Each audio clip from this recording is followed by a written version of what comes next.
All right, here we go. Seascapes part 2. Today we're gonna start a little bit differently. We're gonna talk a little bit more about the composition of the image that I sent you. And we're gonna talk a little bit about underpaintings. I'm gonna do an underpainting today. I'm not gonna go, last week we did a dry underpainting where we had our first layer and set it in place with the pipe insulation. But today, we're going to block it in and set it in place with some rubbing alcohol. It'll help with our roadmap. So this is the image that I sent you. Just as it was. I didn't crop it down anymore just yet because we're going to talk about that. Like I said, one of my students, actually, some of you probably know her from a different Zoom class, Dolly. She sent me a message the day this was going on, and she's like, you got to get over to the water and take pictures. So I ran over. I was like, you know what? I'm just going to go over. I went over it like, it was after the kids were home from school. So sometime between, like 4 and 5 o'clock at night. And whatever hurricane, it didn't affect us. It was offshore. So these are nice big hurricane waves. You can see all the levels of waves. I mean, they were breaking so far into the distance. It was just magnificent to see. So I think I took over 800 photos that day. Wow. Well, it's one of my good camera, the one that we use for when I paint. It's got one of those sports modes on it, so you can just, the shutter speed increases and you can just keep clicking. And so that's what I did. But because it is the good camera, I can really zoom in. The actual image covered a much larger, this was already cropped, but because it was the good camera, I could really get in and get a lot of really good shots there. So things to think about for me, because you all know I do a lot of seascapes, and I have for the last 2-3 years. I think about 3 years ago is when I started to really get into painting seascapes. And seascapes can get kind of boring in shape, so we're all kind of looking for that dynamic information. A lot of times I have a sky. We have the sky in there, and then it becomes, all right, well, now I got a bunch of paintings where there's just a thin strip of blue sky. Does that make sense to have the blue sky? Sometimes it does, sometimes it doesn't. Sometimes it's necessary to, like last week, we needed that little bit of sky so we could have that bright reflection on the water. Makes sense. Without the sky, that bit of brightness at the top of the page wouldn't have looked right. Sometimes the sky is the main scene. So we have like a sunset over some waves. Beautiful. We need to get all those colors from the sky and they will reflect down in the water. So that makes more sense. And then we can change.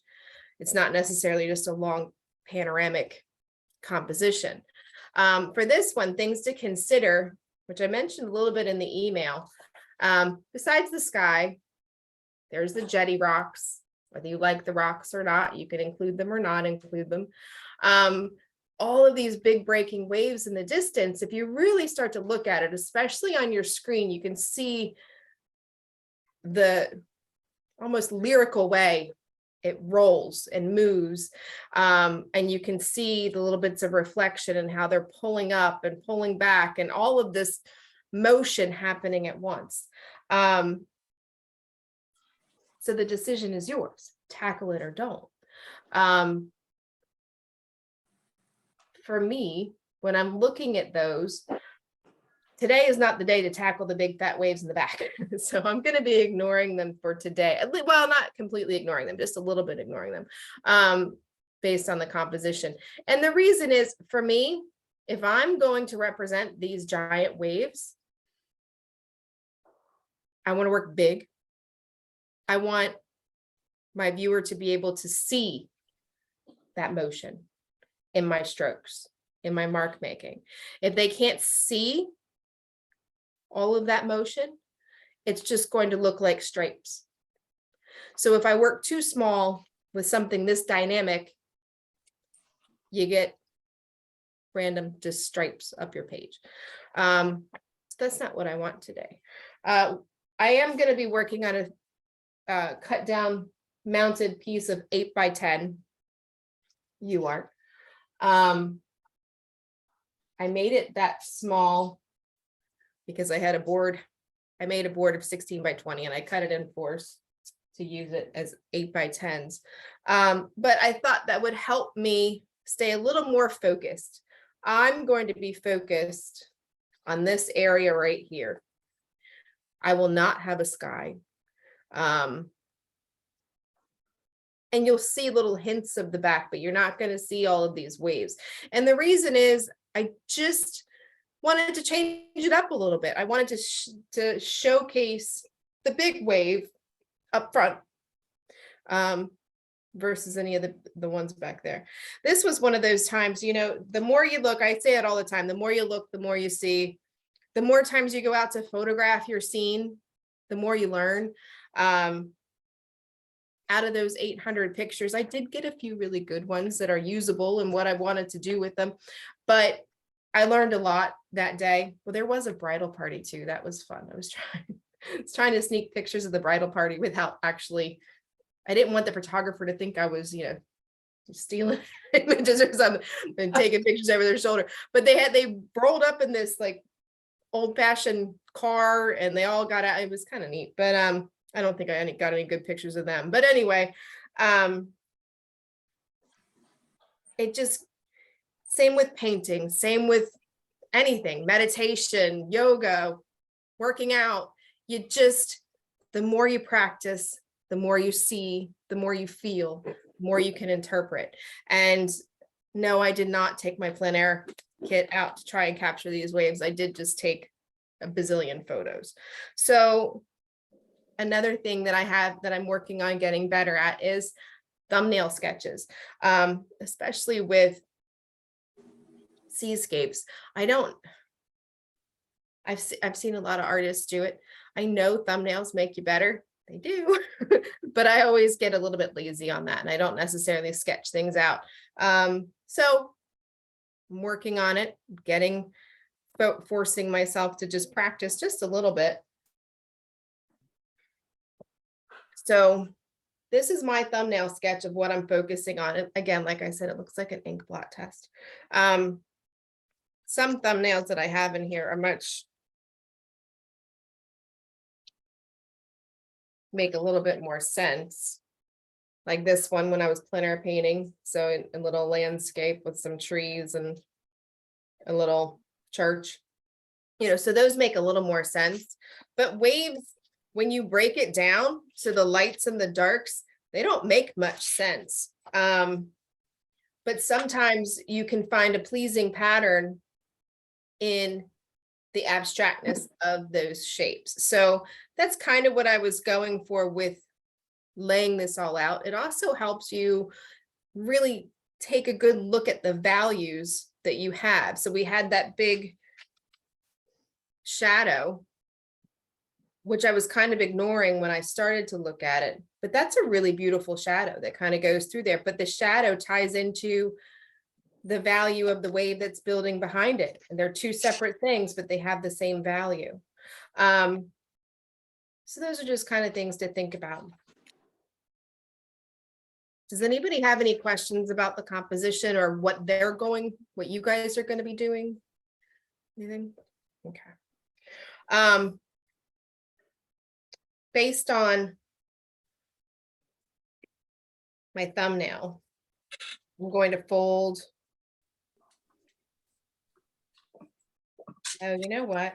So now that I'm looking at it, I like this side a little more. So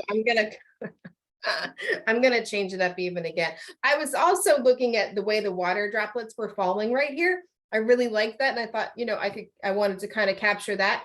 But then now that I pointed it out to you guys and then I looked at it, I'm like, I really kind of like the way that all kind of works together. So I think I'm gonna go this way. So I might lose some of those water droplets. Yeah, I'll probably lose the water droplets. Okay, so I'm just going to give it a quick fold. just to remind myself. I guess I got to give a bigger fold. I could just draw a line around it too, but all right. So as I fold it, I'm looking at the size of the paper and then you kind of lose some information. So I just folded it down to this. It's not quite the same ratio as the 8x10, but I'm leaving this open. If I don't want to cut too much into it. So I'm going to play with it for just a second as I put down my line drawing. Let me find my tape. And then I'll switch cameras in just a second here. I went back to my right side for the camera over my right side. I really had a hard time painting with it on my left side last week. So I'm going to try to just keep my hand out of the way the best I can.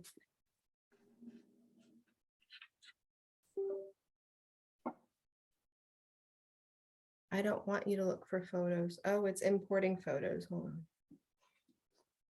Okay, thank you. Oh, I don't have it on video. That'll do it.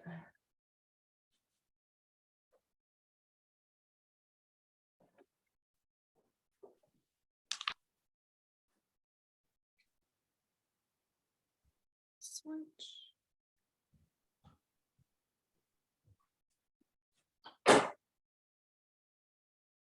There we go. All right, so this week I'm we'll let you see both a little bit. Oops, wrong way. I always go the wrong way. Okay, so now you kind of have a full view there. Once again, thinking about all of your angles, making sure whether it's a skewer or your paintbrush or a pencil, these angles make a really big difference. When I'm looking at even the foam, to get that foam to go uphill and to get that wave to properly cascade over into the barrel, all very important. So this will be interesting.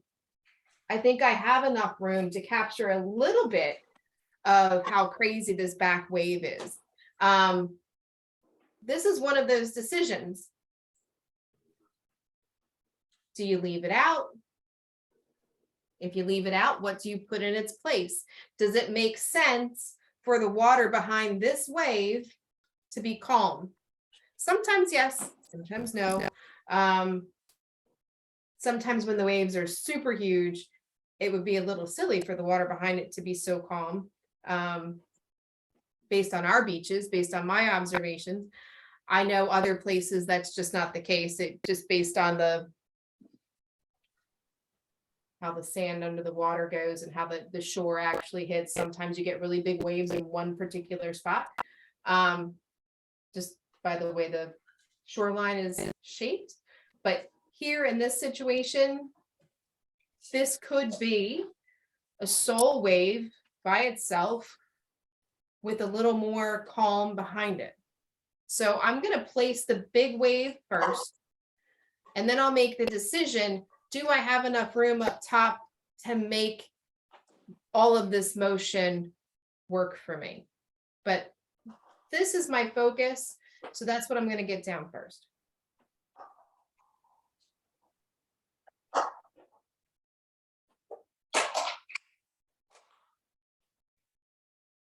So I'm just marking what I consider to be the important bits of information. This line of foam is important to me because it completely changes value and color. We have green to blue. Yes, the green kind of works itself in there, but it's mostly blue if you step back.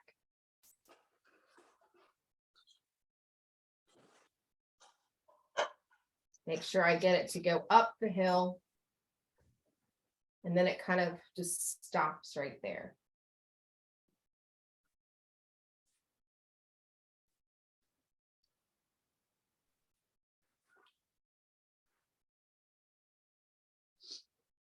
So, normally you don't necessarily have to be so specific with each individual shape. It's not a still life where if you don't have this a certain exact way that matches, it's going to look wrong. You can fudge some of these shapes a little bit more than you would in a still life situation. Yes, these angles have to be at a certain way to make sure that you get the motion you're looking for, but you know, the peak doesn't have to be so long, or you know, things like that. But today I want to just really truly kind of represent everything that's there. So this is the shadow that the cascade is forming.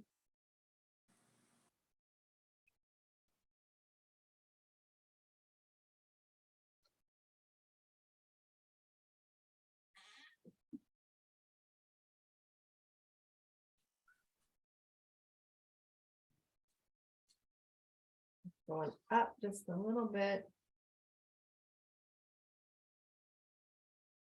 All right, so it looks like I get a little more in there than I thought I was. So I'm happy with that. I'm happy with the size of everything. You know, I could really even zoom in more and make it all about just this one particular spot. I'll work my way into that. I might do this again, maybe larger, and really, really focus on all of those exact details in there. But for today, I think I'm good. So with that being the case, all this information over here, and I have enough room up here to show a little bit of that motion back there. Now, when I folded my paper, you can see that this little line right behind almost looks like it could be sky. This little blue line right here, but it's just the way the sky is reflecting on the water. Because like I said, it was towards the end of the day, so the light's not coming from behind it at the horizon, it's coming from in front of it off to the side, you know, from the bay side of things. So I do have room to put all this information in, and I think I'll use it. There's some really pretty emerald greens back up in here. It almost could be two separate paintings completely. Lots of fun details today. So, but as always, we're going to start off really simple. Okay. All right. So now for the underpainting, the colors to use, what to use. So a lot of times in other situations, I'll use my hard pastels, right? Because we can spread that pigment really far with the rubbing alcohol. And sometimes I use a little bit of soft pastel because that's the colors that I want. So I'm going to pause for a second, let whomever is working continue with their line drawing for just a second while I look for the proper colors. So I'll just pause the recording so we don't waste space. Okay, I'm going to recap just for a second since I forgot to hit record again after I picked my colors. So I'm going to go a little crazy. Got a little purple in here because I like purple and green together. I have a nice deep purple for the shadow shapes, a lighter purple for the lighter greens. Couple of different, we have 3 different blues in here. A nice deep blue, a dark blue, but it's got a little teal to it, a little green in it, and then a nice medium blue, which I brought in down here for a little bit of foam, a little bit of reflection, and we'll go from there. So now it's time for the rubbing alcohol. I'm going to set it all in place. I did use all hard pastels for that one. I did happen to have all the colors I wanted to work with in hard stick. So I didn't have to use any soft ones.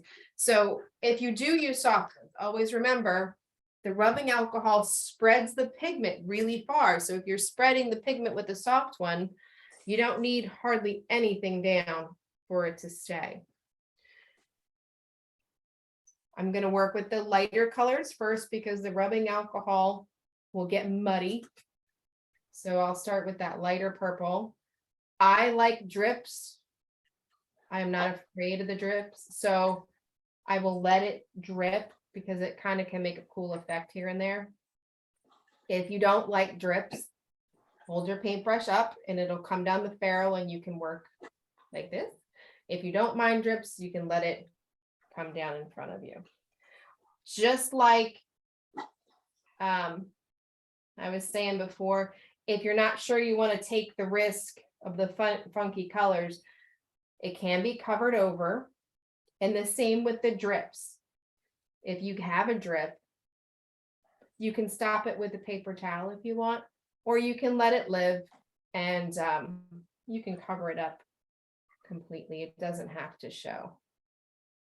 I've made some fun paintings where it did show, but it doesn't have to.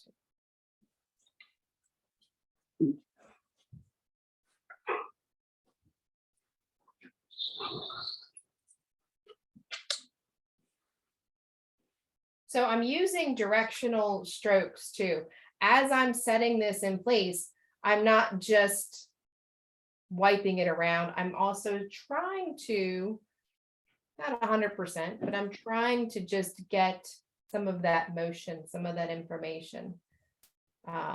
It helps with my roadmap. It helps with my brain to see how things are moving. Once I get into the blues, it'll make a little more sense here. You'll see the motion a little bit more.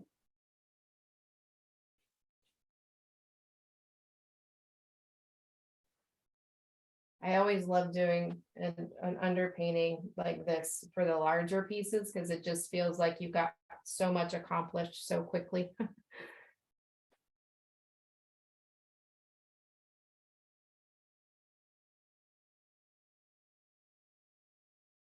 I'm going to pull some of that blue up. This was my marking for the foam. So I'm pulling it up into a little bit into that purple that I had there.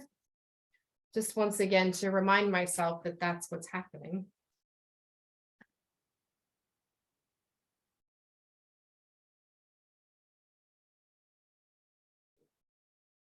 I'm not worried about, I didn't leave necessarily tooth for the white cap that's above this particular wave. It's a small enough space that I can simply add it after the fact.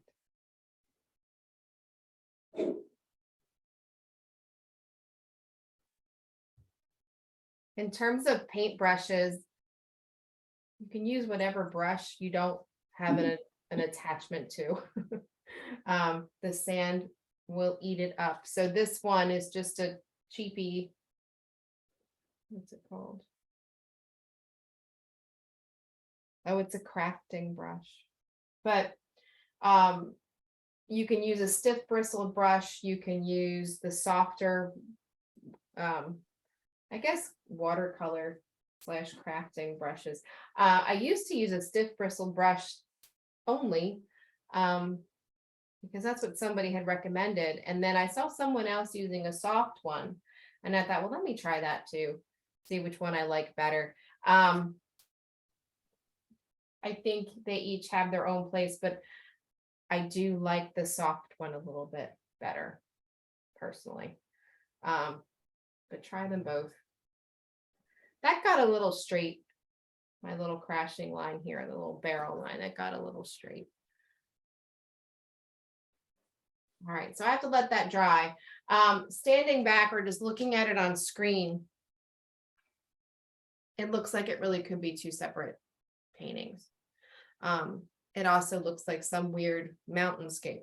So have to use your imagination to make sure that the underpainting and the blocking in matches what you want to do. Okay. All right, I'm going to pause it for a second because there's no use watching rubbing alcohol dry. I promise I'll remember to turn it back on. Now, I do have to say, so I just said that none of it's permanent. So yeah, you can go in and erase it back down to paper, to bare paper if you want. Recently, I've talked with a few people about the concept of taking it out back and hosing it down to use the paper again. And you can absolutely do that. And I have been doing that a lot lately because rolls of paper are expensive. So the one thing to note, if you do an alcohol wash underpainting and then you paint and then you don't like it and you take it out back and you hose it down, the underpainting will still be there. So one of two things, you can just use it to have started your painting over again, the same painting, or once it dries, you can erase it down. It's a little tedious to erase it down, but it's still erasable after that too. So just a little side note.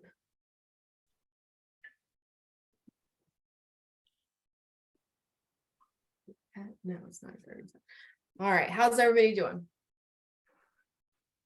All right, I'm going to start with some of the darker blues up in the background here. Let's just start to lay that in place. Normally I would work, so like last week, if I have a sky in my seascape, I settle out my sky first. I get all that information, get it out of the way. Not the star of the show usually. If I'm focused on a wave, it's not the star of the show. And so I'll just kind of get it in, get it done, and move on. And then I kind of work my way down. And then I'll work on the deeper blue section because once again, not really the star of the show, but it needs to be there. And then I kind of start to really focus on the wave. Today, I do not have a sky. I do have that deep blue up top. So I'm just going to start like last week, focusing on some of that motion I see. I have a dark blue in my hand right now, which actually should probably be green. That emerald green that I was talking about. Shuffling it back and forth to create that motion. You know, I want those markings to start to indicate what's happening. Be wary of stopping and starting, because that's what you'll see. So the shuffle, there's not really a huge starting point or an ending point. They all just, some of them end early, some of them connect, all that kind of stuff. So we want that. This might be a little light and not for up here. There's a little peak right there. So this is a green.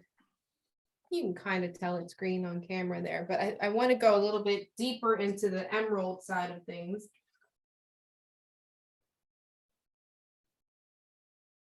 Right, that's not enough of a change. So this is a tricky part here because it is a subtle thing that's happening. When you stand back, it just looks like dark blue, but then when you start to look at it, like truly look at it, you realize it's the green, because it's building up into a big wave. So that green is starting to roll up.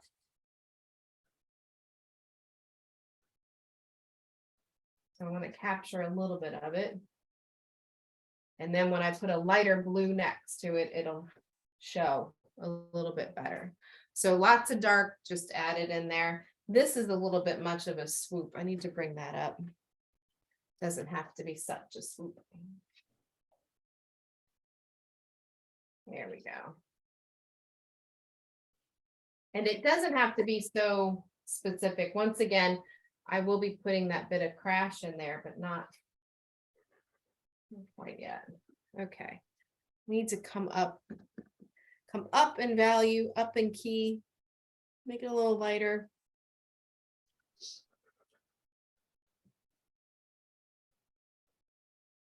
This is one of the underpainting colors. I'm just using it to kind of dance around in here. When we get a little further along, I'll zoom in. It's a nice subtle contrast. And it lets you see, so as you're marking, is the color that you're using letting you see what you need to see? So sometimes, you know, we like in the beginning here, I use a lot of really, really dark. This is coming up one step. So I can start to see the light playing off of one another there. This is also the lighter underpainting color.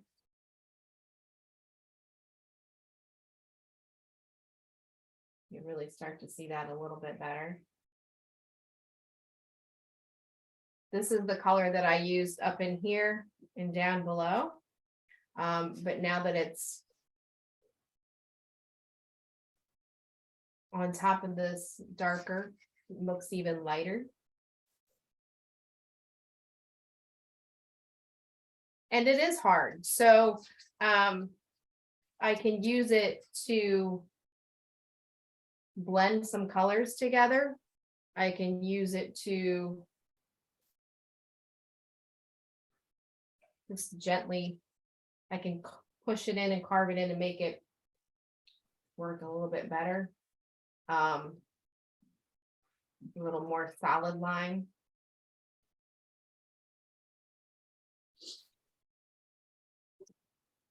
And then I can take it up again.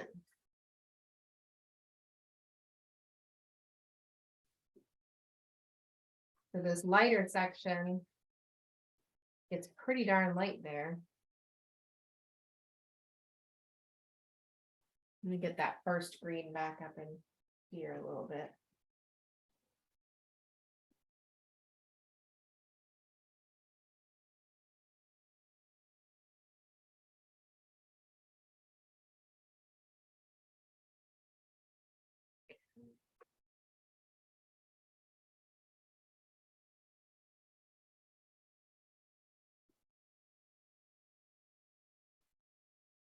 I added a little bit of that lighter green up top, just to work with the really dark green. I don't, you know, sometimes it gets a little heavy and everything is so dark. You don't necessarily want it to be so dark all the time.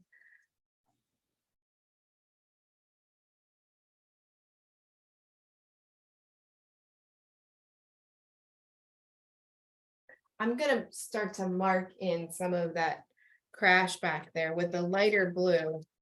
Clean off my hands here.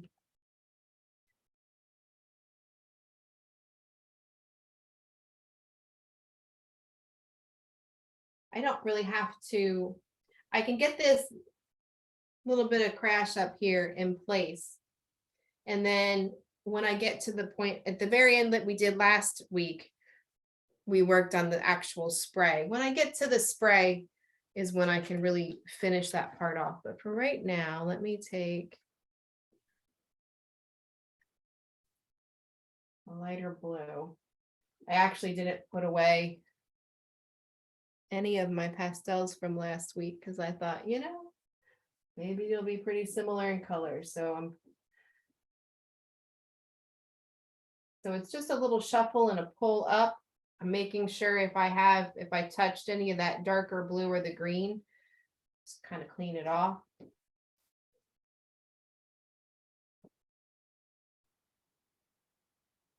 Technically, I can start to see that this is kind of falling down in front. I'm not worried about that just yet.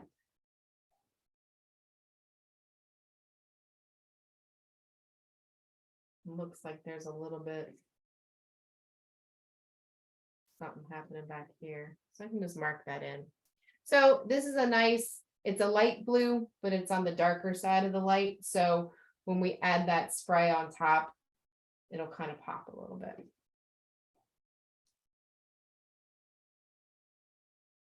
Like I said, if I was working a lot larger, I would handle it the same, but I would be putting a little more effort into blowing up the photograph to reading exactly how it goes. So I catch everything, but for right now, I know I'm going to be adding spray on top of all this. I want to get a little bit of a lighter bit. It's pretty light behind that wave. Add a little bit of that up here.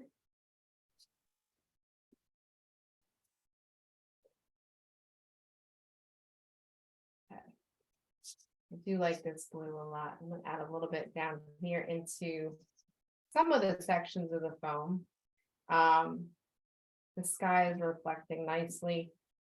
And there's definitely some little bits of lavender down in that foam. So that's fun. Okay. I'm going to leave this whole section be. So just to kind of recap, I went through all the darks, dark green, a lighter dark green. So these are in the emerald family. I'll hold up the sticks here. So you can see on camera, they are, oops, wrong way. They're, one looks almost black. This one you can tell is green. But this is a nice deep green that's necessary there. Which I'll incorporate those greens back into here on top of that purple. It'll be fun. Couple of different dark blues, bringing it up into the light. You know, these have a little bit of lighter section. If I'm looking at the photograph, you can see my finger over here. This light blue is still a step or two darker than this light blue. So I'm keeping that in mind as I go. Here, I can still, on camera, it looks a bit lighter. In person, they look a little close. So I still have room to take that a little bit lighter, but I'm going to let it be for right now because I have all of this information to get in.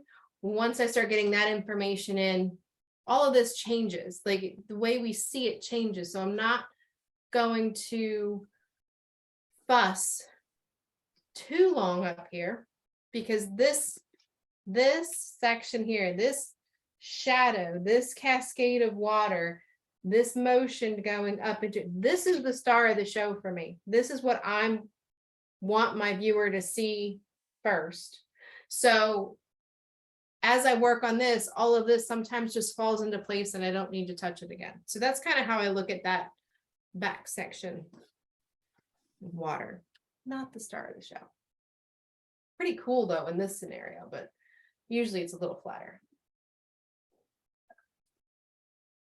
All right, so darkness. I think I'm going to use a combination.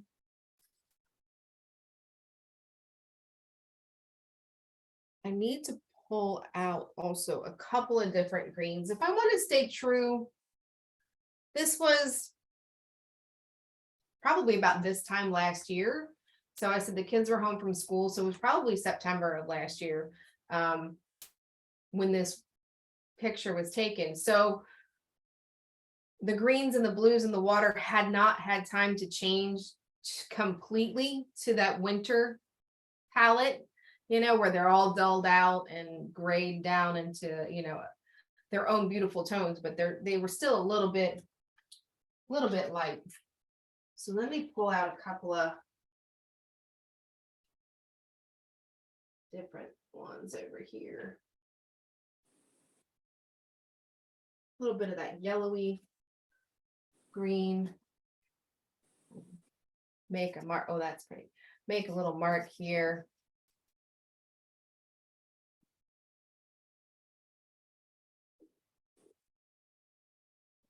Making marks within the direction that I want everything to be going. It might not be really obvious at first, but the reason I do this is if I were to just draw or color a line in there, that's what you would end up seeing. And it wouldn't necessarily, if you liked that color and it didn't need any more work, if it were going in a wonky direction, you would be forced to do a little more work on it. This way, If you go in the direction of the motion, you're a step ahead of the game.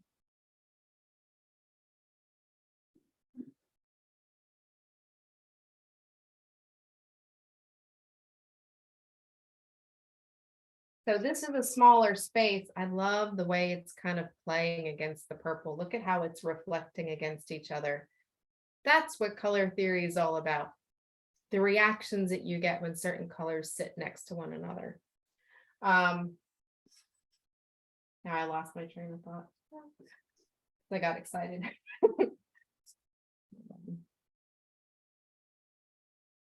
Get a little bit darker.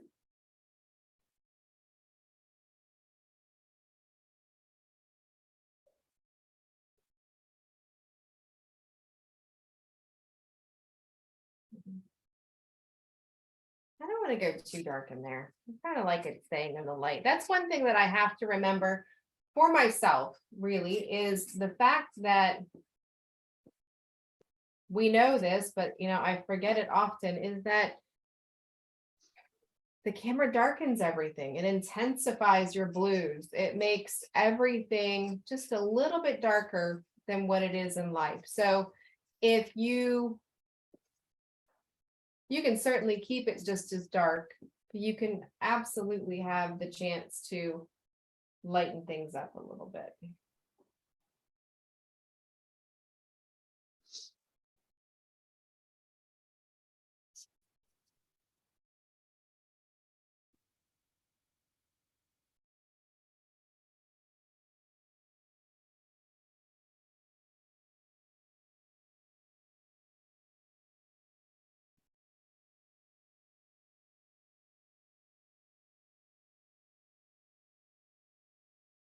I'm being conscious of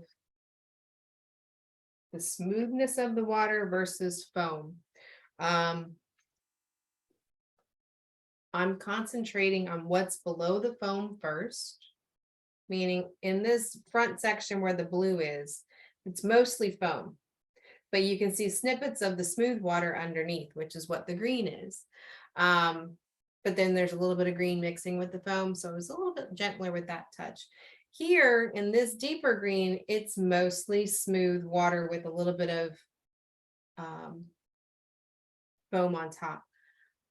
Always think about, and as you can see here, I put all that green in there. I put that green in there first because that light part of the moving water sits on top. I need to get what's underneath first. Foam is always sitting on top. If I try to start with foam, now I have to paint around foam. You can certainly leave space and tooth for foam, but foam sits on top. So it's nicer to have those soft edges lead right up into the water that's already there versus puzzle piecing everything together. So I'm going to step back and look at it from a distance. If you haven't stepped back, do so. We've been working for an hour.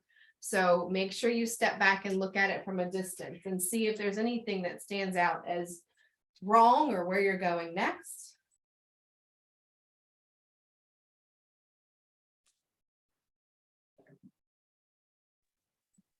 All right. I still need to keep lightening up my greens a little bit.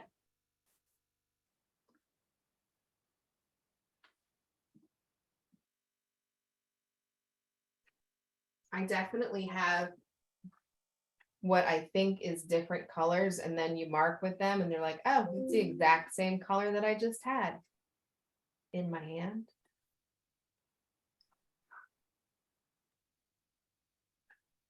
I just heard my email ding. If anybody in the class sent me an image, let me know. Otherwise, I'll leave it be.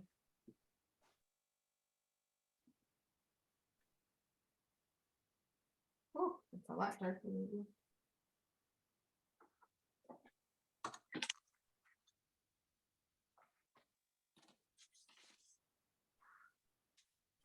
So in the photograph, the water starts to look a little bit browner the more I stare at it than green.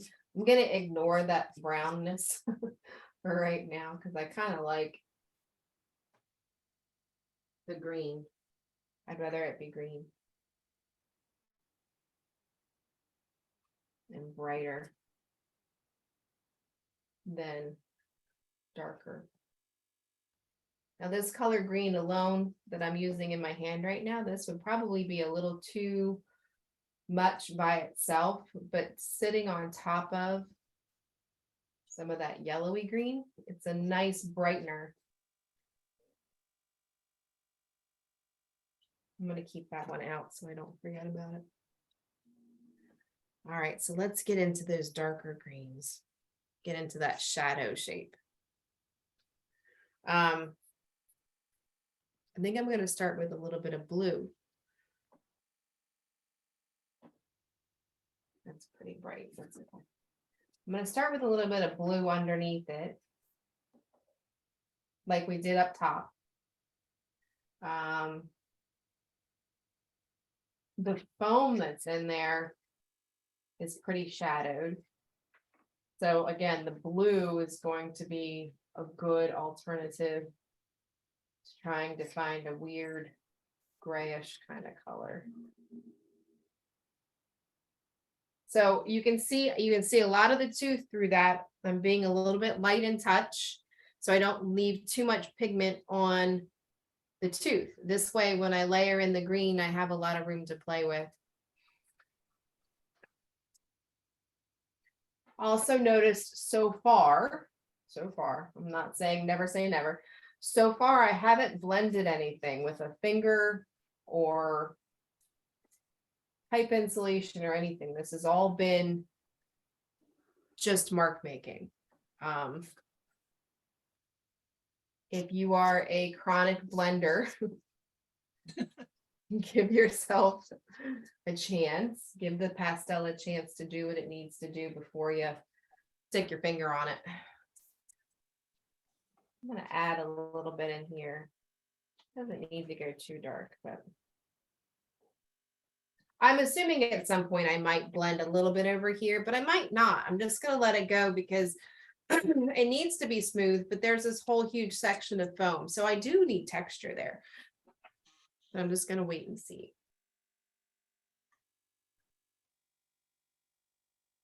All right, so.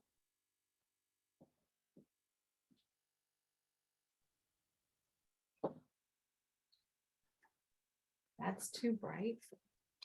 So, you know, when it's all, again, color theory, looking at everything that we have going on, this was the darker green that I had down below, but putting it into the navy blue, it looks too light. So I need to go a little deeper so it stays shadowed. Distinctly different, if you will.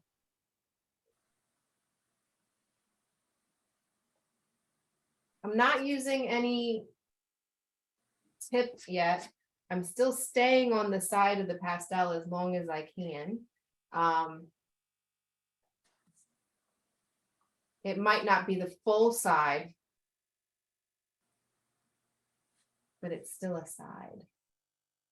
I'm going to let this big piece of foam sit with just blue, because it'll be different when I add the foam color in.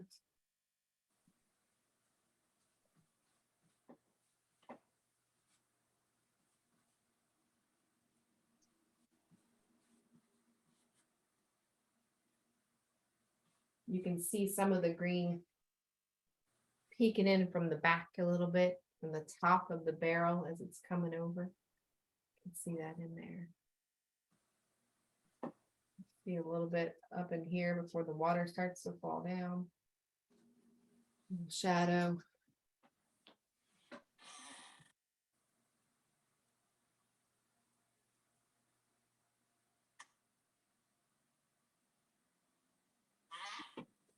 Okay. Just kind of looking around to see where I'm going next. I force myself to not go into the light colors too fast, because once those light colors are in there, Sometimes things get muddy.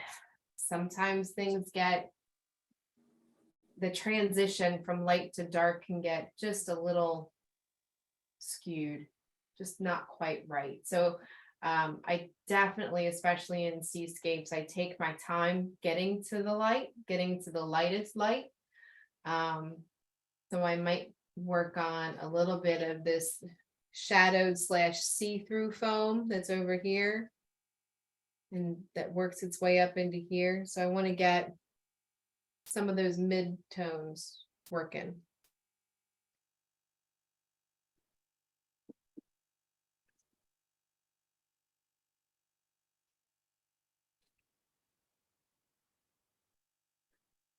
I'm staring at the colors that I have out from last week before I go too far. Oh, this is a nice gray blue that we pulled for the crash of the waves. So this is nice to get those medium tones up front.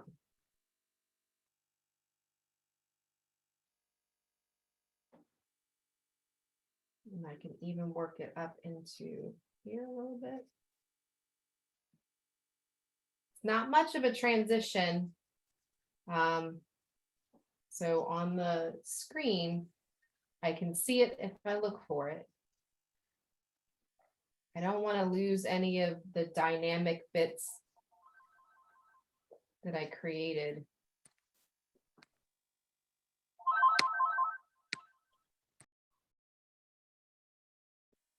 I can add some more greens into the foam too. So this, again, this is a blue, but a lot of the foam has green.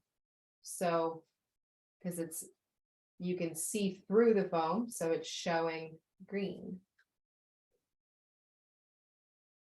So this will not be the only color, the only stick that I use.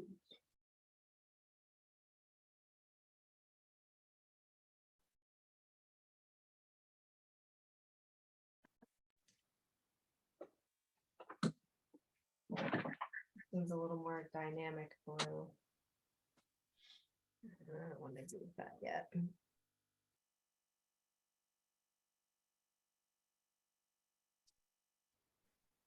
This is purple again. I see a bit of purple in the foreground foam. So I'm going to throw it back in there. And it's a Rembrandt, so it's a little bit harder than the other colors that I have down in that. So it's kind of blending some things around a little bit, which is perfect. And then when I go to set the light right on top, it'll be what I'm looking for. At least that's the plan, right?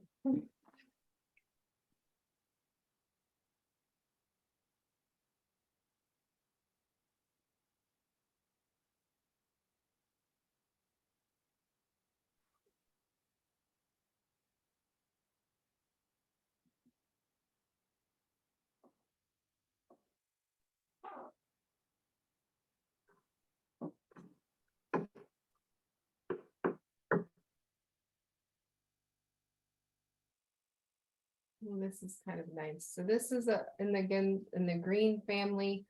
I'm working on some of the edges of some of the foam. Although I'm not sure if it's enough of a transition. I'll keep it though.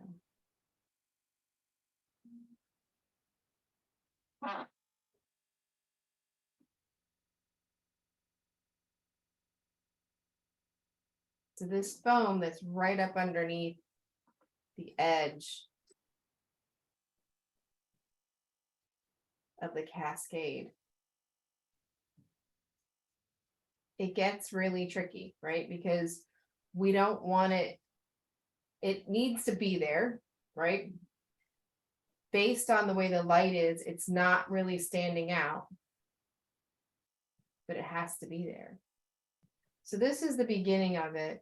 It still can go a little bit lighter, but I have to be careful. If I go too light, then it doesn't look like it's in the shade anymore. Ooh, that looks like a monster face on screen. That's funny. Break that up a little bit. So bringing it into the light is takes a little patience, you know? So that's in the light.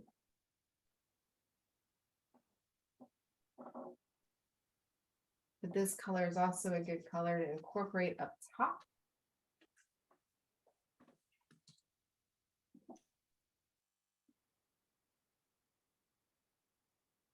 Okay. Just kind of stare at it on screen every now and again, just to see what you guys are seeing. So I can adjust. So this green, I'm using it. It's not quite the most accurate interpretation, but I want some of that brightness. I can always tone it down, but I just want some of the brightness. Actually, I will have to tone it down because it's not quite right at all. There we go.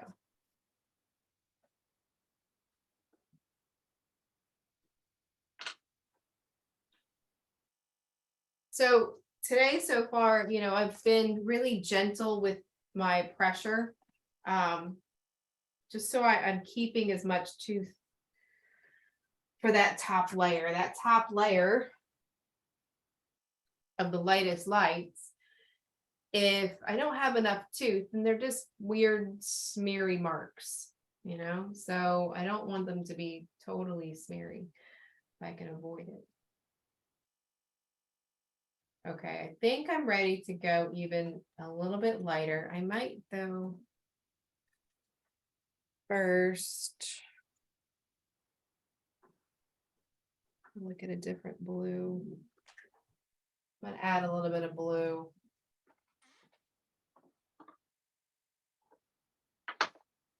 To the foam that's under here.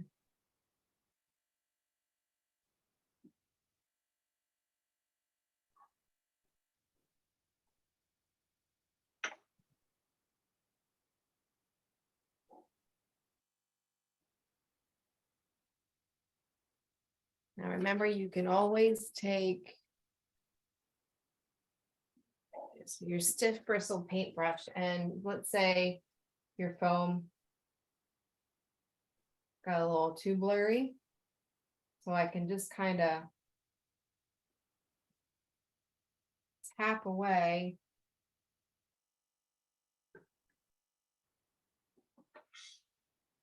Some of it to make the shapes a little bit stronger. Because the foam does make a nice, it makes patterns and it makes shapes. So, you know, you can take it back and put it back in.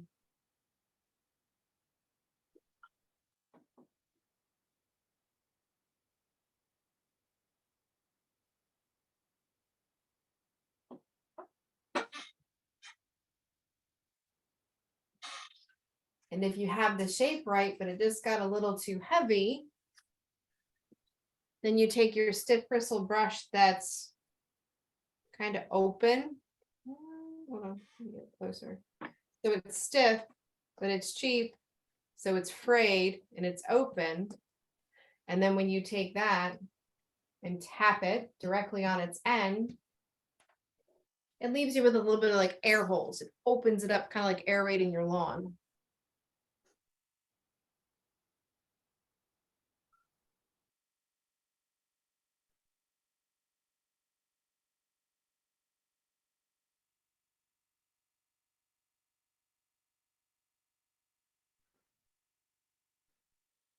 All right.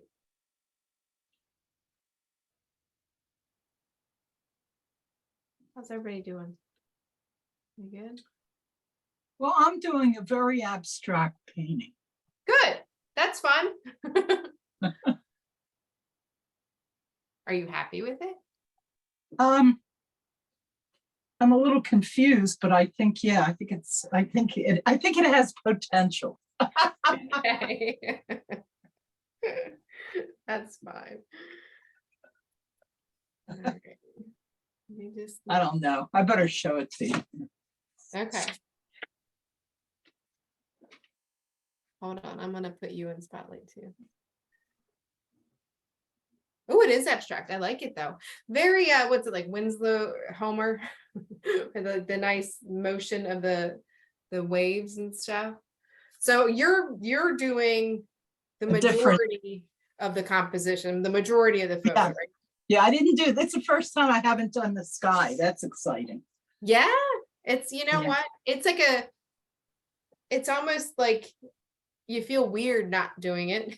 I know, Yeah. because I always love the sky and I always add pinks and stuff. So now I had to put pinks in the rock. Yeah, there you go. Well, and there's pinks and purples in the foam and stuff, so you Yeah, can always yeah, add that. I'm going. I like the way it's going, so I think you should keep that. I like. Well, I'm You not always have changing. unique. now. You always have unique interpretations of everything. Yeah, right. There we go. That's what we'll call it. You Unique. do. Very lovely interpretations. All right, so now I'm probably going to ruin it all by adding light color. No, I'm kidding. So now it's time for I'm going into the light. So I'm looking at my image on the screen versus in person. I really like the way my shadow is reading, which was one of the big things about this image that I wanted to capture. So I'm going to do that. I'm going to pause the recording for just a second. All right, so I pulled, here's some neutrals that I have. They're a little bit lighter, so I'm coming into the light, but not my top light. So I found a couple of colors that I'm going to use in the foam that's on the bottom. And then I have a couple of brighter colors that I'm going to use up top in the cascade to get that going. So again, not my brightest brights, still not ready for that, but I am a little bit lighter than I was. So I'm looking at, I think so I'm looking at the edges of some of my foam.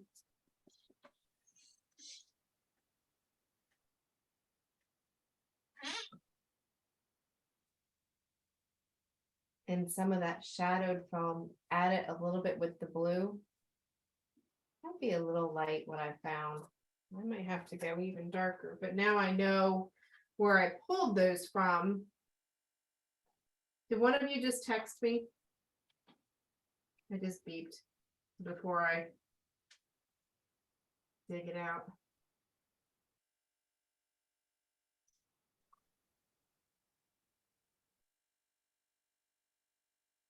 This is a Rembrandt. It has a little bit of more brown in it. I don't want that. Well, I'm going to leave those in my hand. I'm just tapping them into place. Started to get a little heavy on the tooth there. Set those aside. Okay. So this might be a little too much.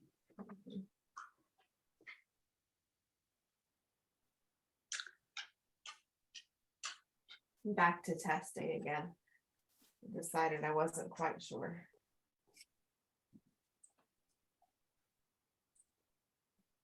So this one that's in my hand right now, it's in the green family, but it has a little bit of that gray property to it, which works nicely with the lightness of the water. So it's kind of a dull color in this scenario. It's a pretty color, but it's not as dynamic as the others. But once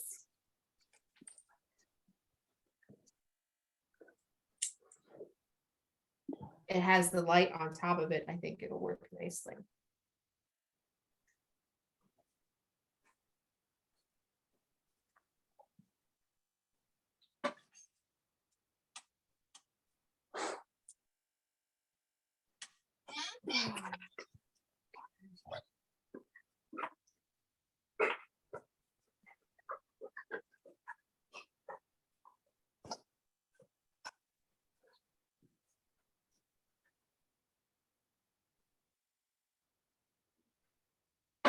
This green is on the cool side. And the greens are still pretty warm, but those cool sides can give you a brightness that you might be looking for. I'm gonna add some blues to it as well, like a lighter, like a, oh, look at that, like a blue on top of it. But this is just a step in that direction. Taking the edge of the stick and pulling up and away to start to build that roundness of the edge of the cascade. Again, this is not the top color. This is just part of the color scheme. Up in here where I added it, I was just kind of dabbing it in spots. You know, I don't want a strong mark necessarily.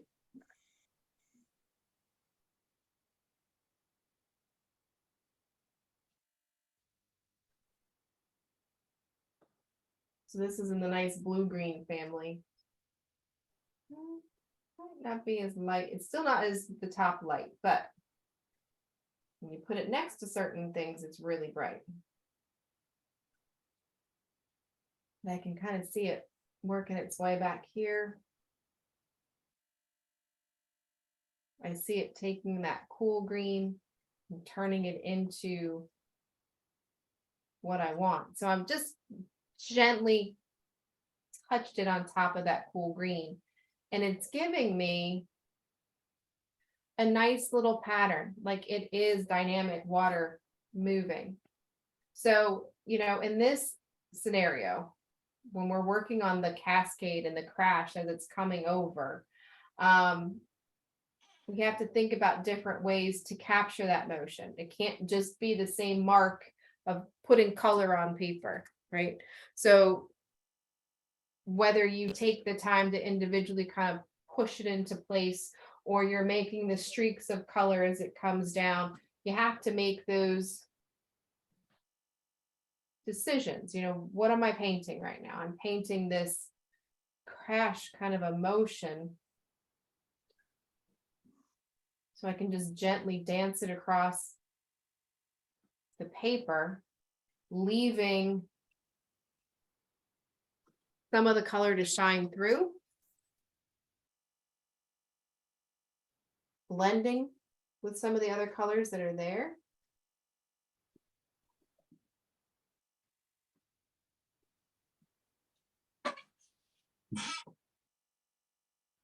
This has a little bit of a yellowy green to it. So again, still not the brightest of the bright that I'm going for just yet, but it can start to help me define where the brightest brights are going to go.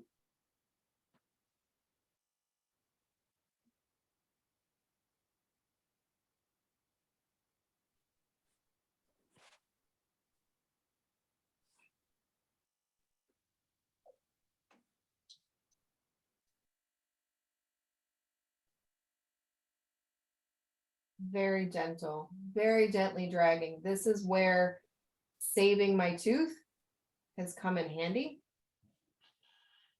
I don't have to push a lot.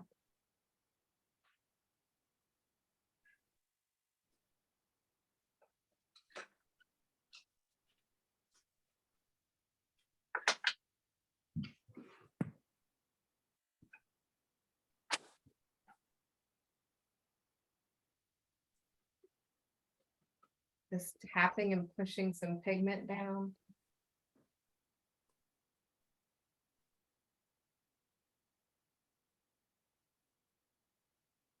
A tap and a lift just to try and give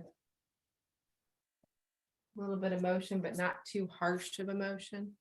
So you can see like it's building. It's not the right color, right? It's not quite where it needs to be just yet, but it's getting to the place where I'm almost ready for those really bright brights.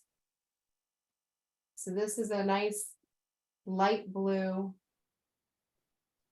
Gotta have all these colors in here to make it work.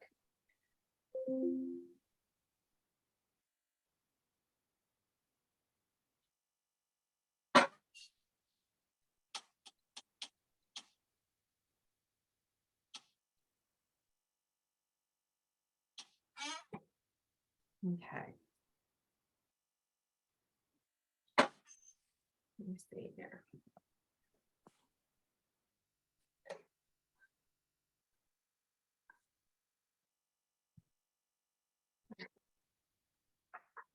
I'm going to go a little lighter into the foam, and then I'll start to work on the spray.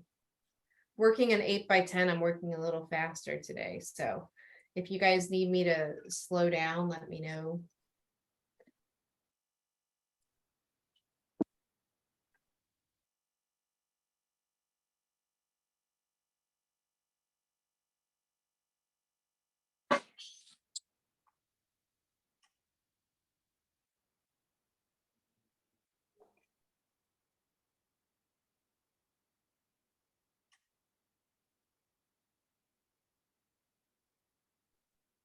So this is the same light green that I just worked with up in here. So at first it might not look correct. But if we remember, it's not going to be the top color for the crash. So it does, however, bring some light to the phone. Down here, though, it's a little bit on the lighter blue side, so I can go into my blues.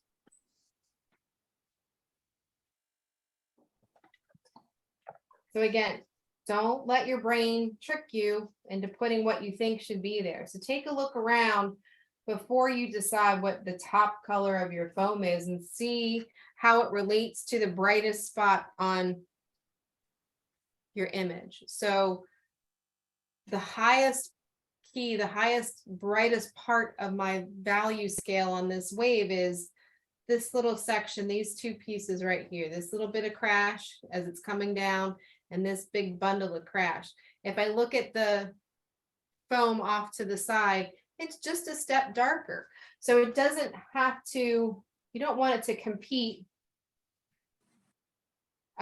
with your brightness. So right now, it can be the same for me because I know I'm adding to it, to the brightness up top. So this can be the same. You can put as little or as much foam as you want. It's just like the clouds. Nobody can prove you wrong.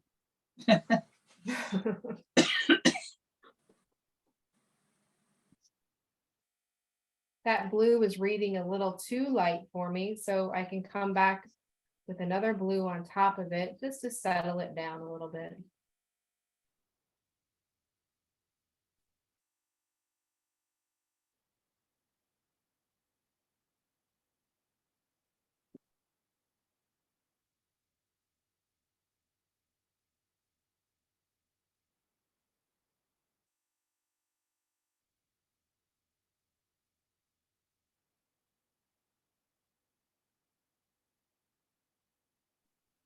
And that is the one nice thing about foam. Sometimes we get a little stuck with how readable our wave is. So meaning, what direction is that going? And then you can take the foam and make the foam tell the story for you. The foam can be what brings everything sweeping up. That little line, that little directional bit of information can be the key.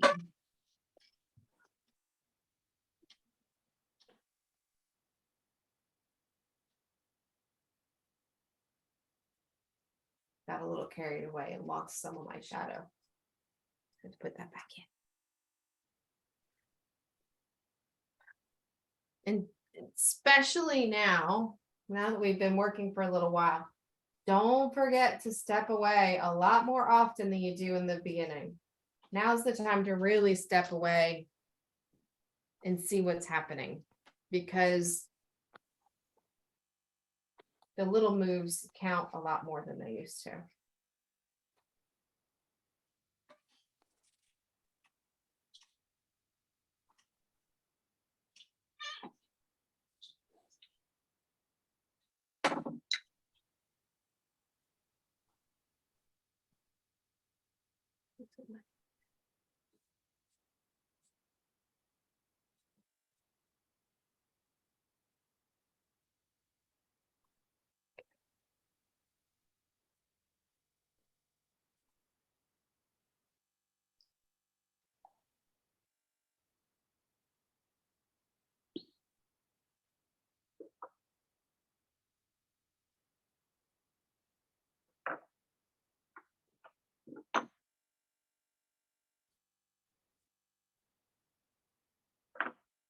Again, there is a nice little lavender in there. I'm going to grab a little bit of the lavender to put with that foam.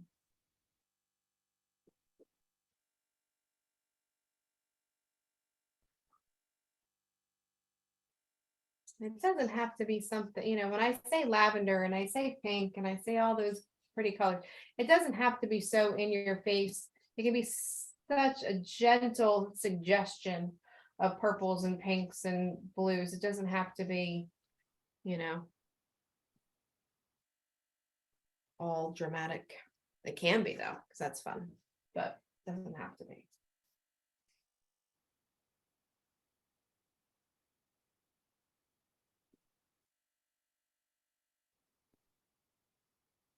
And remember, as you're working, if you got a little heavy with the foam and you don't want it to be, just dab it away with the paintbrush. You don't have to remove it all.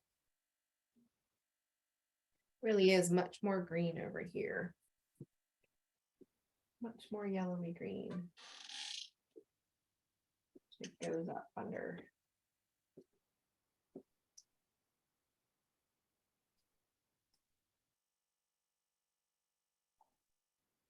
So it is funny to see the observation of the foam.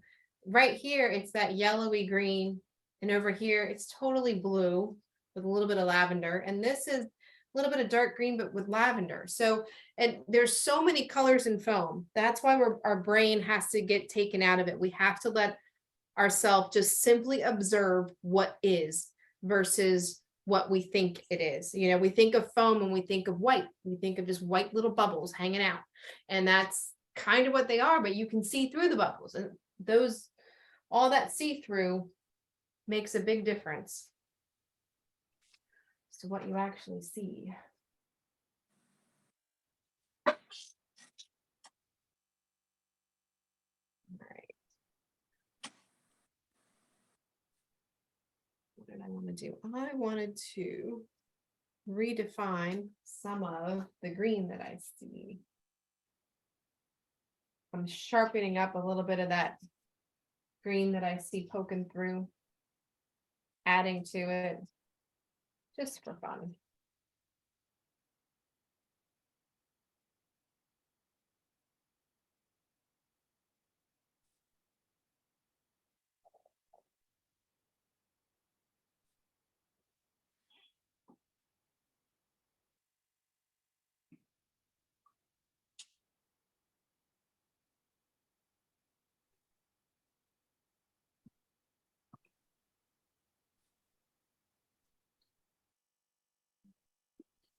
Kind of like this blue.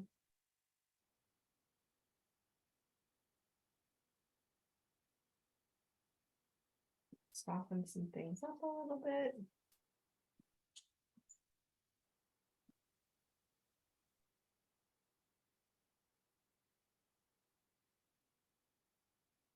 All these colors just play so nicely together. I add some of that lighter blue. Oh, it's not light enough.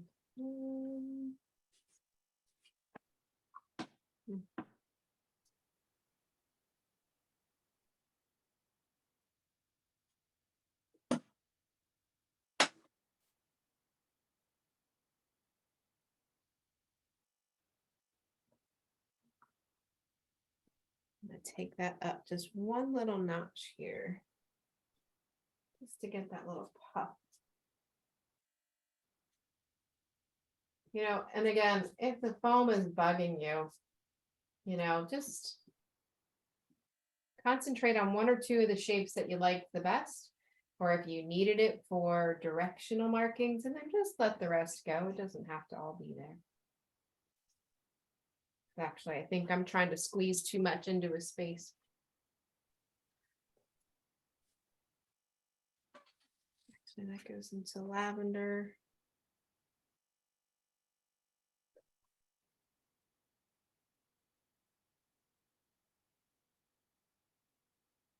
Soften up some of those green lines that are coming through. They have a nice bit of lavender foam up all with it.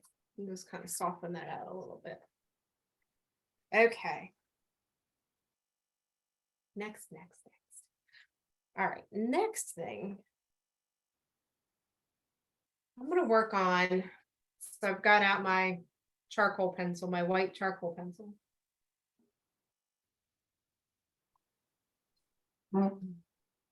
Before I start to add the actual spray that I'm spraying on, I was pretty okay with the foam, laying out the foam in pastel. Sometimes I lay it out in the charcoal pencil before I make any marks.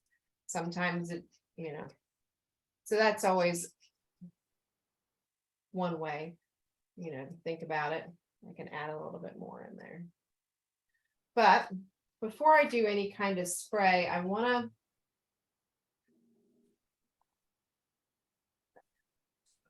to put in a little bit of the lines, the as the water is falling and cascading, it can create a little bit of the line, a little bit of a directional line. You can really see the shape of the barrel. Not as much as I thought now that I'm doing it.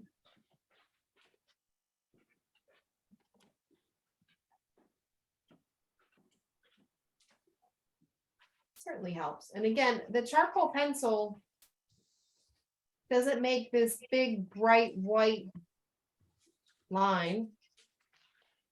It makes a lighter line based on what you have underneath. All right, before I work on the spray, I am going to go ahead and put some bright.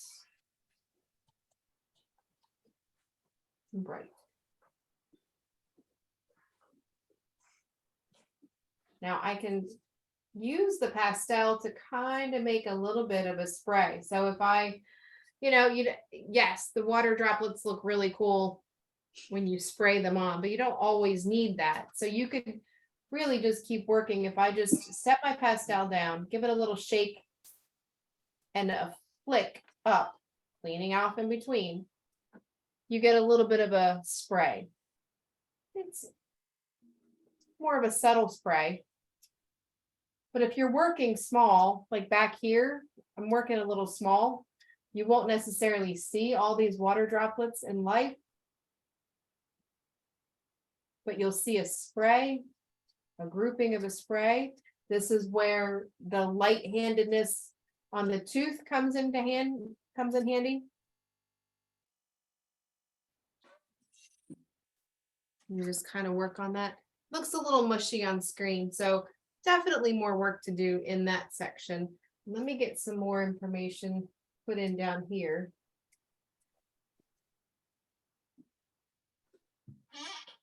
Same technique I did as putting down. I'm just setting it on that edge and pulling up.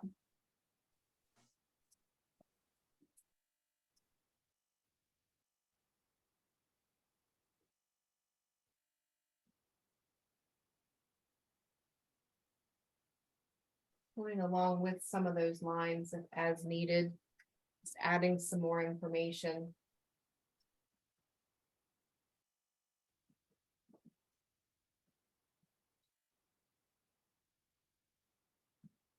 Kind of dancing the pastel around a little bit.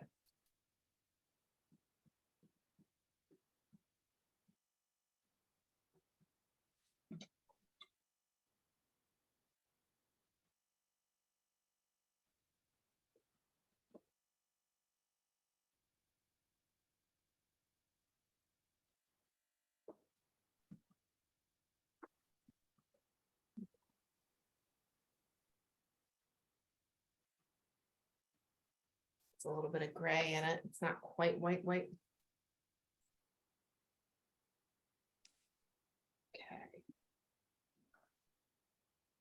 It's got a little heavy right here. Let me take some of that down.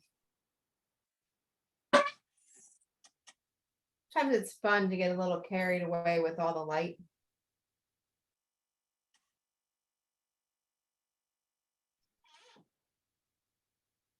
I'm just pulling back some of that.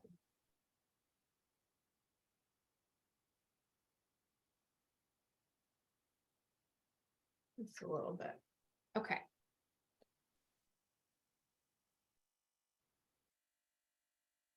A little less than an hour left, which is perfect. I'll probably get this finished while we're all together.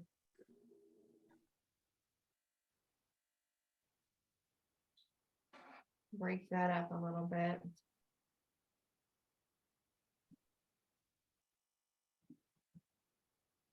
Like I said, that got a little full there. So I'm just knocking it down just a hair before I move on. Okay.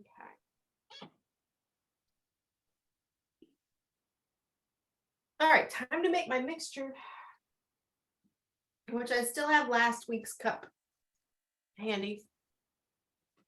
So there's still a lot of white in there that I can pull. I'm gonna add some for sure. And I can even add a little bit of that yellowy green color, but I think I'm gonna start with just keeping it really light and leaving the yellowy green that's there to show through. If I didn't have that yellowy green, I could start with the yellowy green and then put the light on top of that. Make it my razor.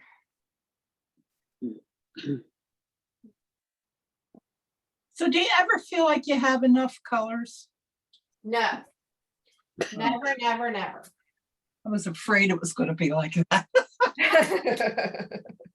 Yeah, you know what? It's like I've gotten better about purchasing. I don't purchase as much as I used to, you know.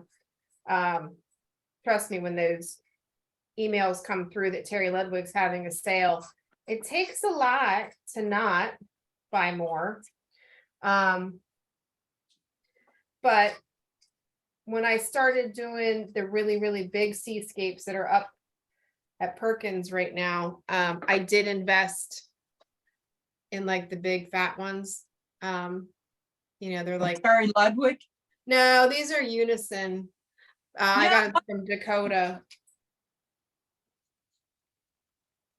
But they're like, I don't know, $12 or $14 a piece. But you know, it's worth it when you're working on a piece of paper that's, you know, I have in the show, I have 4 that are 32 by 40. Wow. And one that's 20 by 60. Wow.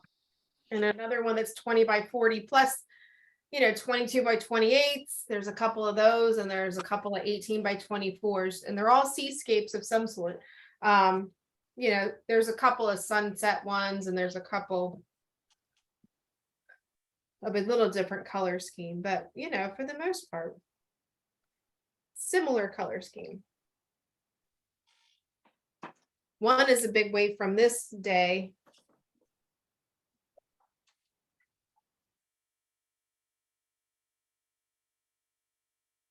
Oh, did you guys get my email yesterday, the email blast about the show? Yes. Yeah, so the 4, so I have the show card and then 2 images, one with my daughter on the boogie board and another with a family searching for seashells, and then 4 together. All 4 of those are 32 by 40 in real life. All right, so like the consistency of somewhere between vitamin D milk and cream. If it's too thin, it'll just leave little dots. I don't have a whole lot in here. I don't think I need a lot because the painting itself isn't that big. It's a little thicker than I normally work with, but I'm going to try that. I'm going to see how I like that. So, I like it. huh? I like it thick when it gets a little gloppy. Yeah, And if there's too big of, you know, you can just flick it off. yeah. And a lot of this spray,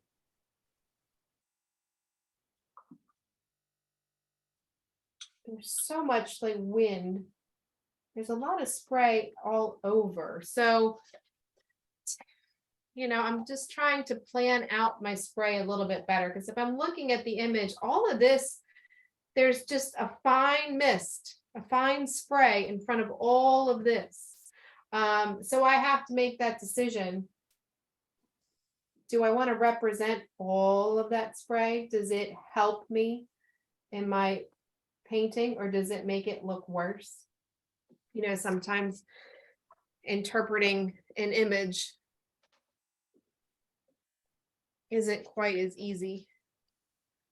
And it doesn't help you to put every single thing in there. In this situation, removing the spray, like, you know, not putting in all the spray isn't that big of a deal because we already put what was behind it. Sometimes removing an item from the photograph, you have to be very conscious of what you put instead. You know, so I had somebody say they wanted to remove a fence from an image, and now the fence was a really big part of the image. I was like, well, what's behind the fence? Yeah, right. I don't know. I'm like, okay, well, you have to think about that and plan that out, because if you don't know what's behind the fence, that's fine, but you have to make something up. You have to make sure that it's somewhat believable or not, depending on how abstract you go. See, I always say things and then I kind of take it back. I do feel bad about that but I do that because, you know, we all have our own interpretations. There's you know, there's so many things to consider, but I don't want to tell anybody they're wrong either. And, you know, if you don't have to make something look believable. It doesn't have to be believable. That's one of your total assets of being a teacher, is you just allow the freedom for you to just do whatever you want to do. Thanks. Yeah, I mean, you know, And that's huge. Yeah, and there's a lot of people that want you to be a little strict and, you know, how you do stuff. I know. I just did a watercolor class that you know, and I didn't go to the last one because I had a dental appointment, but the one before, I just told her, I said, look, I'm a failure. I'm a complete failure. So I just wanted her to leave me alone, you know, but yeah. I'll tell you, it crushed my spirit for a long time till then I won that thing in pastel. So I thought, well, who needs watercolor anyway? Well, that's a shame. No, I do watercolor for all my cards. I know you do. And now I feel better, you know, I feel better. Yeah. It's just that, but I won't go to an in-person class with her again. Ever. Yeah. Well, that may learn my lesson. That may be a difference. Well, I just screwed up my wave too, my spray. Well, I'm sitting here waiting for my spray to dry because I don't like the way it looks 100%. Yeah, me either. So I did add the spray going up through. I added some spray up top. And, you know, the rumble in here, I mean, it is spraying, but it's not quite the way I have it. I like my little pop right there. Yeah, right. That's great. Once this dries, I'm going to pause the recording because once again, standing here watching paint dry. Okay. So I'm going to take, since this is still pretty small, once again, it's a cheapy brush. Maybe it wasn't cheap. Now that I'm looking at it, I don't know. It's ruined, whatever it is, but it's a stiff bristled brush. It's all nice and open, raggedy kind of a thing. So I'm just going to start with right here, a gentle drag. I'm testing the waters. I'm not going right in to pound at it like I was just talking about. I'm just gently going to, I'm dragging in the direction that the water is cascading over. It's breaking it up a little bit, what sits on top. See, it kind of, right here, it just blended the white in on top. If I want, I can get the tight, stiff bristle and scrape down even more specifically. The loose one will just keep it nice and loose, so I can pull down a little bit. Tighten up some of that spray. I'm gonna dab at that a little bit.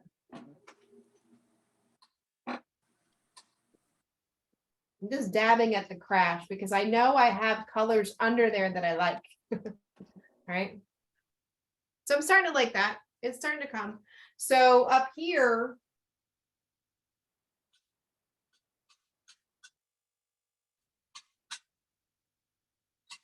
I'm just going to do that same kind of a light drag. I don't want to get rid of the water droplets completely. Not yet.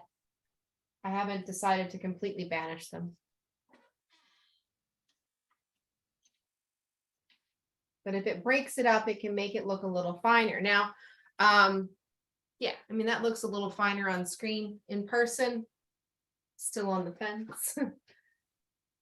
I'll break this up a little bit. All right, so down here,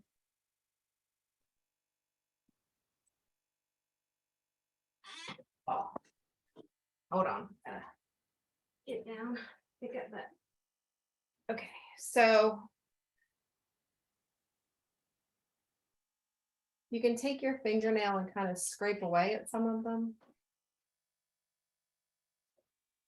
But right here, I don't want to put in too much more work. I like the foam. So I'm just kind of dabbing away a couple of the drops that I didn't necessarily want there. Okay. So I said I was going to find a light, a whitish pastel that I can roll. I think I'm going to, hold on a second before I go too far. Oh, that's very creamy. This is what I used in the first place. I'm going to tone down some of it. Just gentle little dance on top. It looked a little too harsh in my face there. So let me see. Now you can roll, it doesn't have to be round. It can be, well, this is quite a shape. It used to be rectangular. But just a gentle up on the end, quick little roll, but you can place it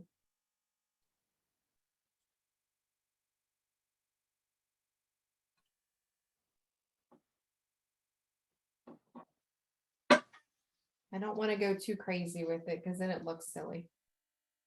I gotta break up some of the shapes. You don't want patterns, right? I might break some of that up with shadows.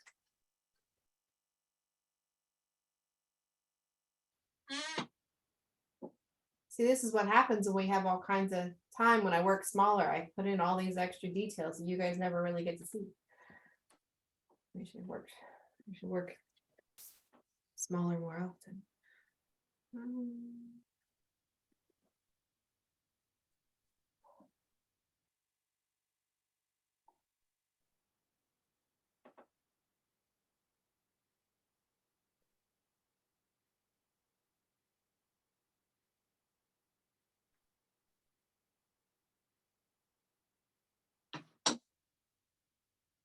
It's almost like there's this little cascade Like some of the lines are just simple lines by themselves and some of them are kind of connected. So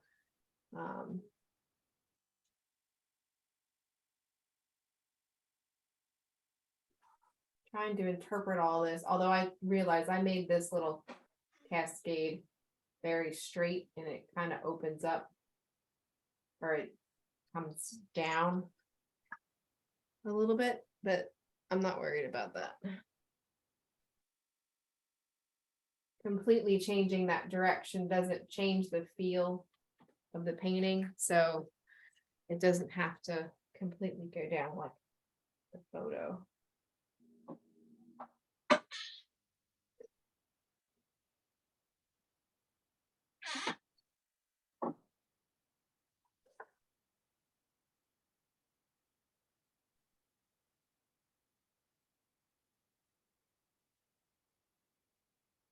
And there's something too, you know, I say this especially in landscape. If you can't tell what it is, you're not going to be able to paint it. So even if, you know, you take your brain out of it and you're trying to interpret what it is, sometimes it's just too much. So I'm kind of over analyzing this little back line here on the image.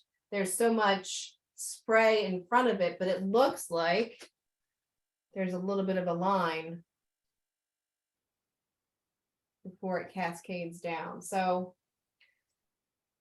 I'm not going to overly interpret it. I'm just going to give a hint at what I think I see in terms of abstract lines and shapes and add it.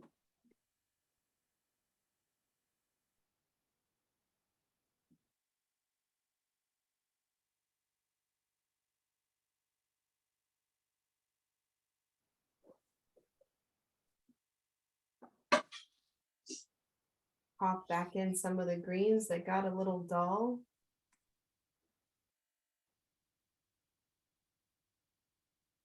With the spray, sometimes they get a little overtaken by the spray and then you lose that pop.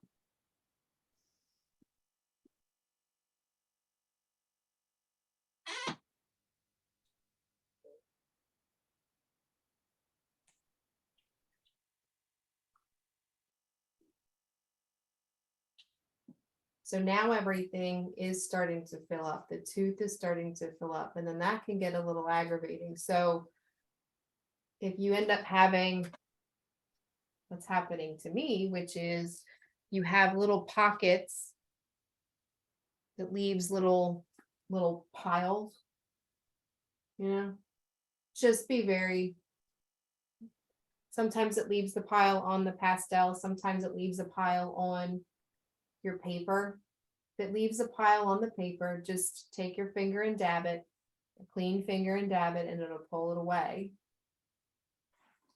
Just to remember it's a dab, not a blend, just a dab.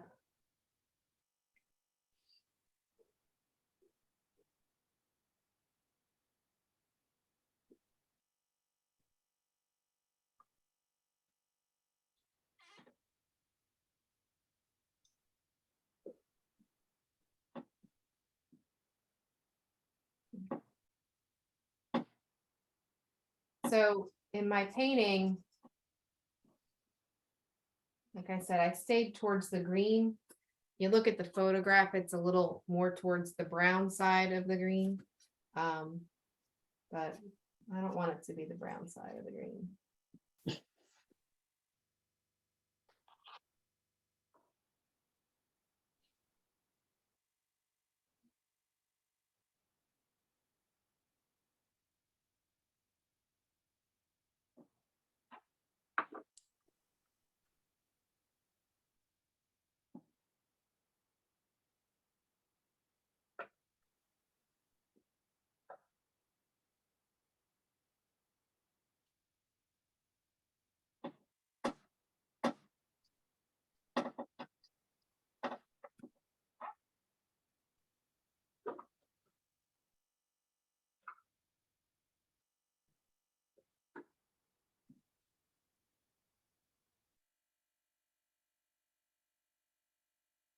And they start to get a little mushy. Everything starts to mush together a little bit. All right, what do I want back there? So back up in here. Now that I see, I need to make sure we were talking about from our last week wave, right? So it's not just a solid line of white. It has shapes to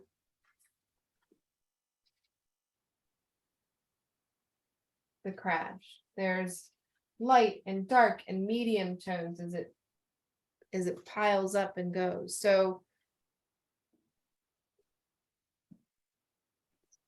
the center here goes up far into it. So I'm just taking a minute to observe how it goes. And hopefully not mess up my spray too much.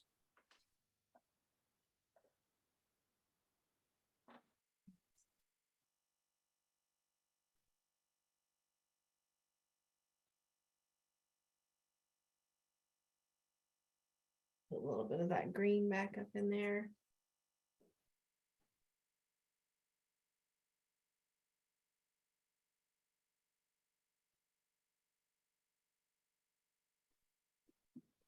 It is definitely a stormy sea that I would not want to be a part of. I definitely get seasick in open water. I don't get seasick on just a boat in like backwater or a river, but I found out that I get seasick in open water.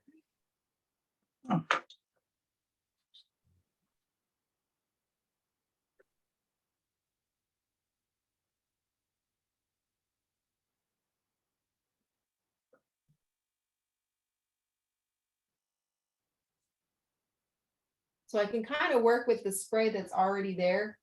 That I put in there both manually and with the toothbrush, and let some of the pastel dance on top of it. I'm going to get some mid-tones in there, although this particular crash doesn't seem to have a lot of mid-tones, probably based on just where it's at in the water. It almost, again, without knowing the scenario, it does kind of look like two different scenes, two different days, with that front one versus the back one.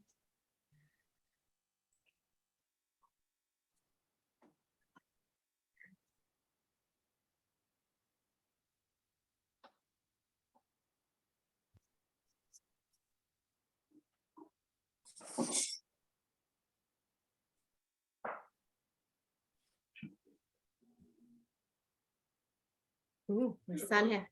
Oh, hey, Bob. How you doing? Huh? How you doing? Right. Senior privilege or lunch? Lunch and senior privilege. Oh, you have them back to back? Yeah. Okay. How nice is this world we live in? The kids get senior privilege and lunch so he can leave school. I thought you couldn't leave Wow. that ID.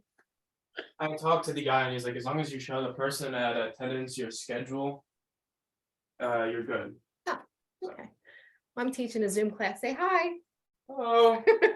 Oh,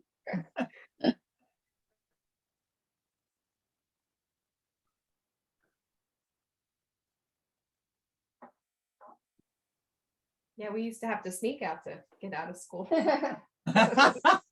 Not that I would have done anything like that. No, not me.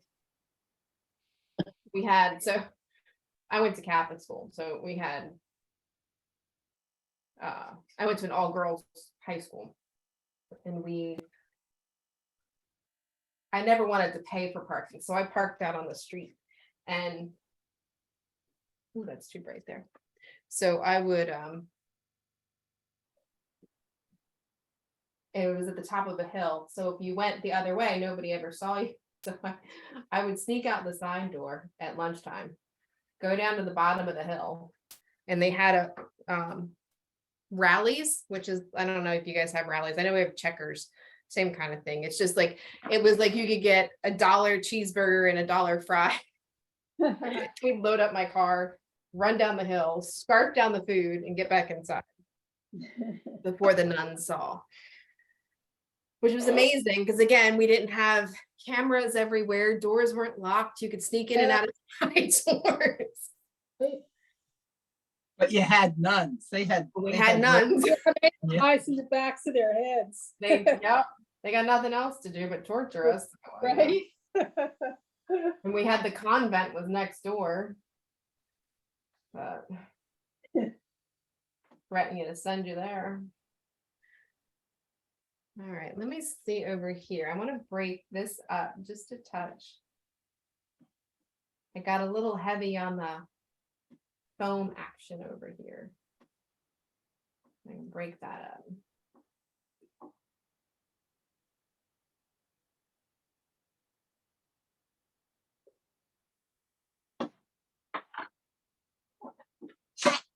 So I'm kind of doing what I said I didn't want to do, which is puzzle piecing, kind of puzzle piecing around the foam.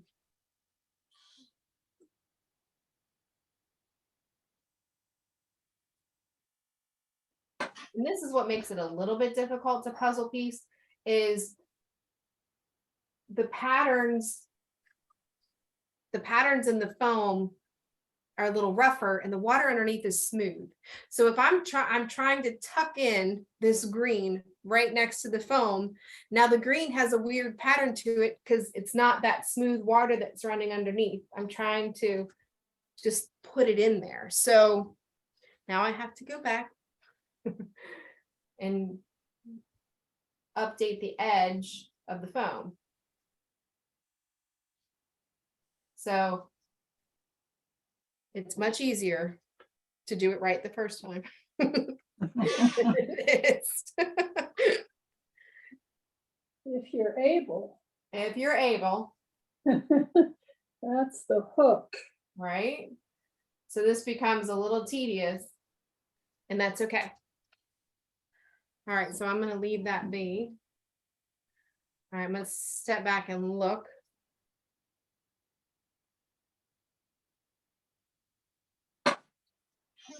Okay, I see something that's bothering me. This is really, I don't know, it's bothering me. It's not as natural as I want it to look. I'm going to break up that. Oh,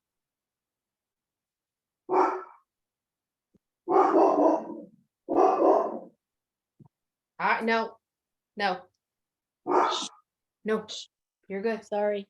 That's okay. shush, Bodie. Bodie heard him. Yeah, he's woof woofing. He's working his way into a bark. That's exactly what Kaiser, that's why I turned around because I heard him like he's starting to do the little grumble. Okay. So let me look at this. I'm looking at this little shapes in here. It's all, oh, wow, it's 11:15. So we are Oh coming my down to God. the stretch. That last hour, I feel like I just looked at the clock and it was 10:20. Yeah. So this last hour, we have been flying by. So there's a nice, it is a dark edge. I'm kind of pulling away a little bit. Let's see. I put in this dark blue first. So I'm going to go back. No, that's not the blue that I want. I don't like the way that looks. Where's this one? See how everything looks so different once you get all the other colors down. But that value shift, I mean, it's pretty dark in there. But it got kind of lightened up with anything else. Okay, let me get some green back.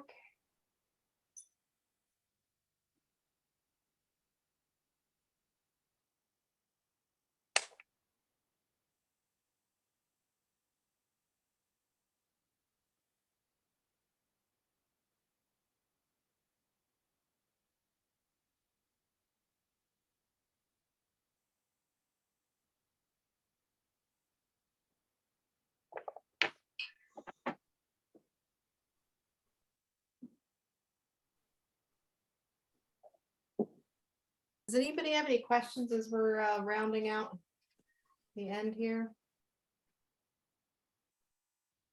When you use the toothbrush, Uh-huh. did you hold it upside down and flick it off with your finger or? Okay, so however it is comfortable for you to hold, I will show you how I hold. Some people use their index finger. I use Uh-huh. my thumb, it just seems more comfortable.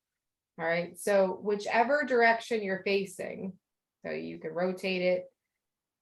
That's the direction it's gonna go. So if you're pointing this way, it's going that way. So you can change the direction. You can go, any which way you want. So it's either the tip of your finger and then, hold on, then you point, you let go and you spray that way. Oh, I Um, see.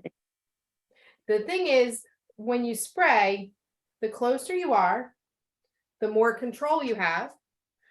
So I went really, really close to here because I wanted it that one spot. So I was almost touching the paper when I sprayed there. And then I wanted it to go out. So I was really close and pointing it in that direction. Okay. To do the lighter spray, I stepped back a little bit. I pulled it back just an inch or two so I could get a lighter droplet. So the closer you are, the heavier the droplet. The further away, the lighter the droplet. Did that help? Okay. Mm-hmm.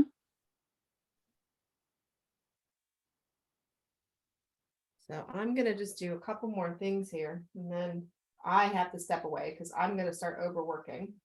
I feel it coming on. Right?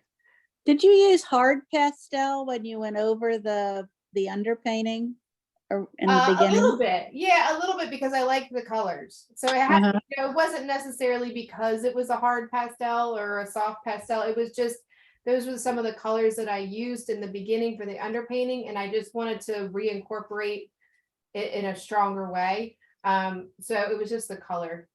Oh, okay. And because it was at the beginning, they were still, I wasn't trying to cover a soft one, so it wasn't that big of a deal.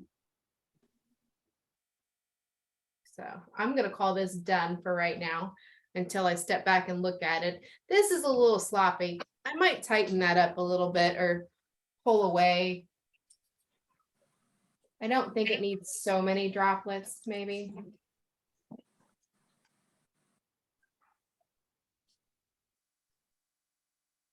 And especially in a small space, interpreting something that is so complex. So, you've got the shadow underneath and there's foam in the shadow underneath and then the water droplets in front in this teeny tiny little area. Sometimes it can be a bit much when we're working in pastel. So that might be a little bit better, breaking it up just a touch. I can always, at some point, if it's still too much, I can shorten the water droplets. It doesn't have to cascade all the way down. I can shorten it and focus more on the foam if I decide I hate it. So I'm going to let this sit for the rest of the day. Stare at it tomorrow. Let's switch cameras. Okay. So I'll stop the recording.